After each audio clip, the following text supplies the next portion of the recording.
Hi friends, ಅಭಿರುಚಿಗೆ ಸ್ವಾಗತ. ಇವತ್ತು ನಾನು ನುಗ್ಗೆ ಸೊಪ್ಪಿಂದ ಒಂದು ಚಟ್ನಿ ಮಾಡ್ತಾಯಿದ್ದೀನಿ.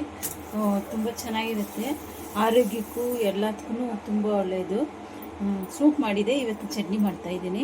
ಒಂದು ಐದಾರು ಇದು ಮೆಣಸಿನ್ಕಾಯಿ ತೊಗೊಂಡಿದ್ದೀನಿ, ಗುಂಟೂರು ಮೆಣಸಿನ್ಕಾಯಿ, ಒಂದು ಅರ್ಧ ಟೀ ಸ್ಪೂನ್ ಜೀರಿಗೆ, 1 ಟೀ ಸ್ಪೂನು ಕಡಲೆಬೇಳೆ, ಉದ್ದಿನಕಾಳು, ಸ್ವಲ್ಪ ತೆಂಗಿನಕಾಯಿ, ತೊಗರಿಬೇಳೆ ತೊಗೊಂಡಿದ್ದೀನಿ, 1 ಟೀ ಸ್ಪೂನ್ ತೊಗರಿಬೇಳೆ, ಸ್ವಲ್ಪ ಹುಣಸೆಹಣ್ಣು, ಒಂದು ಈರುಳ್ಳಿ, ಒಂದು 4-5 ಬೆಳ್ಳುಳ್ಳಿ ತೊಗೊಂಡಿದ್ದೀನಿ. ಎಣ್ಣೆ ಒಯ್ತಾ ಇದ್ದೀನಿ, 1-2 ಟೇಬಲ್ ಸ್ಪೂನ್ ಎಣ್ಣೆ. ಈಗ ಉದ್ದಿನಕಾಳು ಹಾಕ್ತಾಯಿದ್ದೀನಿ, ಜೀರಿಗೆ ಉದ್ದಿನಕಾಳು,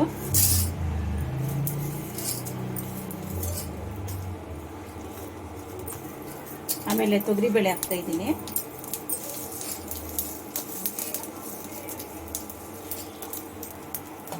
ಸ್ವಲ್ಪ ಫ್ರೈ ಮಾಡ್ಕೊಳ್ಳೋಣ, ಸ್ವಲ್ಪ ಲೈಟಾಗಿ ಫ್ರೈ ಮಾಡ್ಕೊಳ್ಳೋಣ.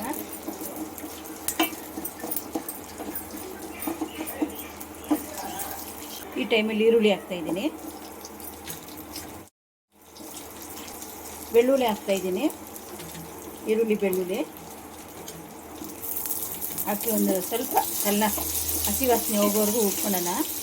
ಈಗ ಹುಣಸೆಹಣ್ಣು, ಮೆಣಸಿನ್ಕಾಯಿ, ಅದರಲ್ಲೇ ಬಿಸಿ ಎಲ್ಲ ಉಂಟು, ತೆಂಗಿನಕಾಯಿ ಇಷ್ಟು ಹಾಕ್ಕೊಂಡು ಚೆನ್ನಾಗಿ ಸ್ವಲ್ಪ ಫ್ರೈ ಮಾಡ್ಕೊಳ್ಳಿ.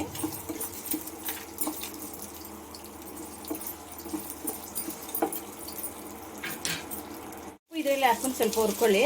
1 ಕಟ್ ತೊಗೊಂಡಿದ್ದೀನಿ ನೋಡಿ, ಮಿಕ್ಸಿ ಜಾರ್ಗೆ ಹಾಕಿದೆ, ತಣ್ಣಗಾಗಿದೆ. ಒಂದು ಚೂರುಪ್ಪು, ಸ್ವಲ್ಪ ನೀರು ಹಾಕ್ಕೊಂಡು ನುಣ್ಣಗೆ ರುಬ್ಕೊಂಬರೋಣ. ನೋಡಿ, ಚಟ್ನಿ ರೆಡಿ ಆಗೋದಕ್ಕೆ ಇದಕ್ಕೊಂದು ಒಗ್ಗರಣೆ ಕೊಟ್ಕೊಳ್ಳೋಣ. ಸ್ವಲ್ಪ ಎಣ್ಣೆ ಹಾಕ್ತಾಯಿದ್ದೀನಿ, 1 ಟೇಬಲ್ ಸ್ಪೂನು,